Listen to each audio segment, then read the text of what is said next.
Welcome to Sweet Life Beat Life. We hope this video helps.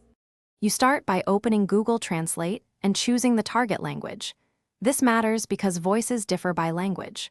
Once done, type the exact phrase, domain expansion, into the input field and check spelling and spacing, because TTS reads what you write. Make sure the output language is set to the language you want the phrase spoken in, and switch between source and target if necessary. Also confirm your device volume and permissions so audio can play without interruption. Next, tap the speaker icon to hear a preview and compare voices.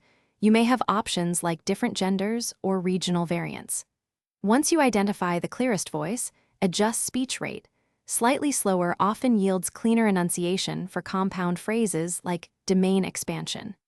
If the app offers high-quality or offline voice packs, install them to avoid robotic output. Make sure your device's media volume is set and no Do Not Disturb setting blocks sound.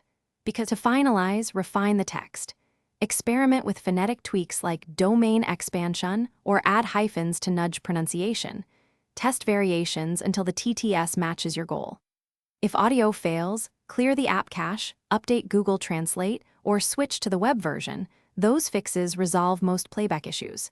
If problems persist, try a different language voice or install extra voice data. One quick troubleshooting tip: restart the device after updates to ensure new voices load correctly. Thanks for watching. Consider subscribing if we helped you.